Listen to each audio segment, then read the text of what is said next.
Hi, I'm Jen Vimont, founder of Beyond the States. Today I want to take a few minutes and talk about limits and why you really shouldn't impose too many limits when you are thinking about exploring or just thinking generally about the higher education options in Europe. So sometimes a student or a parent says, college in Europe sounds great, but for whatever reason, I'm not totally sure it's for me. Of course you're not sure if it's for you. If you haven't explored yet, that's a totally understandable and normal response. It's a huge decision, but you should really check it out in order to know whether or not it is a good option. You may decide that it's not, but at least then you've made a choice based on fact as opposed to lack of information or misinformation. And you can feel good about whatever choice it is that you make, even if it's, staying in the US for college. On the other hand, I also get students who say, I read your book and I decided to apply to the school that's in it. Or I hear from someone who says, I really, really, really want to study in France. Or someone who says, my friend graduated from a certain school in, Prague or whatever other city, and I really want to go to that school. So this interest is all really great, but all of those examples show limits that the students are putting on themselves. So let me explain. The book that I wrote a couple of years ago, it lists information about 13 universities in Europe that offer English taught bachelor's degree programs. And yes, these are great schools and they're great prices and they have great options. However, these are 13 universities and our database has more than 350 universities listed that offer a combined total of more than 1,900 English taught bachelor's degree programs. So for every school that's listed in the book, I could tell you about many more that offer similar benefits that might even be a better fit for you than the one you read about for whatever, personalized, individualized reasons that might be for the fit. So fit is actually really an important thing to recognize here. And it speaks actually to that student I talked about in the example who might want to go to a certain school in a certain city because they know somebody else who studied there who had a great experience. And this is a strategy that can work in the US system. Universities are large enough, and of course, at an American university in the US, all of the degree programs, all of the majors are taught in English. Now, this isn't the case in Europe.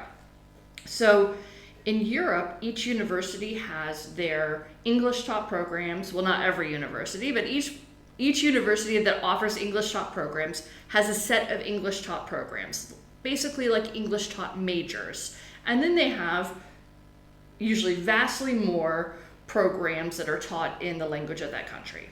So if you're interested in studying, something in the humanities, you're going to need to go to a school that has humanities-based programs. So if that school that your friend went to or that your friend heard about or whatever, if they don't have humanities related programs, then that's not going to fit for you for a very basic reason there.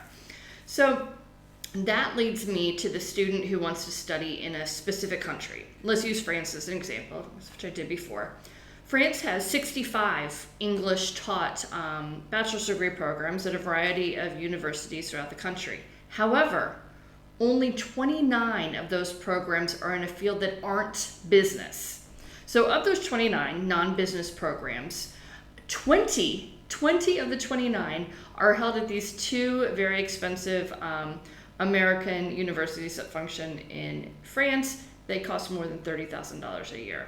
So if affordable tuition is something you're looking for, you're looking at either business or you're limited to these 9 programs that may or may not even be in your desired field of study. However, even if a student comes to me who says, I really want to study business and I really want to study in France, I still encourage them to open up their search. So there are a lot of really great business programs in France. I'm not going to deny that. I'm not trying to discourage anyone from looking. There's a great country. There's some great schools. But they offer only 65 of the 630 business degree programs offered in English throughout continental Europe in our database. So you're really limiting yourself to just a tenth of the offerings by not exploring outside of France. So maybe you honed in on France because you've been there and you loved it. I visited schools though in so many cities that I've never even heard of before that are so incredible. You're really limiting yourself if you don't consider cities like Brno in the Czech Republic or Groningen in the Netherlands, or Riga in Latvia, or Mikkeli in Finland. And I probably butchered many of those names even though I've been there, but they're great places. Never heard of them. So you'd really be limited not to think of cities that you hadn't heard of before. But the other thing to note is that there are far more universities that offer English taught classes for exchange students than those that offer full degree programs in English. And this means you will still have the opportunity to study in France, or kind of whatever your version of France is, during the semester that's set aside for study abroad in Europe.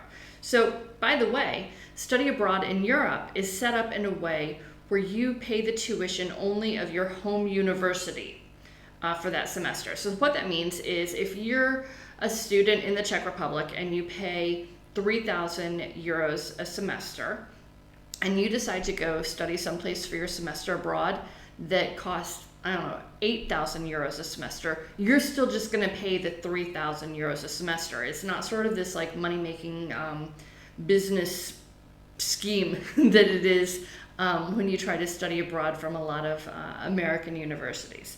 So it's really it's encouraged actually by the EU. Study abroad is not only for their own EU students, but also for international students. This further international experience is valued and really encouraged. So they attempt to remove the financial obstacles and sort of the logistical obstacles too. So most universities have a semester set aside. It's usually the first semester of the final year of the program where students can do a minor or they can study abroad. So it's set aside for your elective credits or minor credits so that it can accommodate that. So the final limit I want to address is the person who says, well, I'm not going to pay for your services. We can just get this information for free on the internet. You shouldn't be charging for your services. So I really do want to take a second to address this because first of all, it's really not true that you can easily get it yourself on the internet. You can get the information on the internet, but it's not all in one place. We're talking about a number of different countries. So sure, if there's only one country that you're interested in, remember we talked about the limits that places on you, you can probably do it on yourself. You're going to have some hassles because the information you're going to find is generally speaking to international students as a whole, not specifically to American students. So it can be difficult to determine what's needed sort of from an admission standpoint for US students. Also, just warning you, you're going to find a lot of misinformation or information that doesn't apply to you and your situation that's sort of presented as universal when it may not be. But here's the other problem, and this is a problem I ran into 5 years ago when I started looking at these options as a parent. Most of the portals and services like that that you find on the internet that has the information for free, all of the information, they're paid not by you, not by the interested student or not by the parent, they're paid by the university. So the information they have is either limited to the university or skewed towards those universities. So it's sort of more like paid advertisements that you're reading when you go to those portals. And even with the services they provide, they have a financial incentive for you to choose a particular university. So it's biased in that respect. So like I said, attempting to find the information for free on the internet as an interested parent is exactly why I started Beyond the States. I didn't feel comfortable with the model that was out there of sort of these advertisements. I wanted to be able to provide totally honest information, even when it's not necessarily positive about what I was learning about the universities. I personally visit schools pretty regularly to be able to provide this information. And here's the important part. I don't take any money from any universities. And this allows me to maintain my independence, my objectivity, and provide our informations with the information they need about universities that best fit their own personal, individualized needs. So if you're interested in starting to explore the options in Europe, I'd love to help you, and I'm including some links to discounts that might help you get started.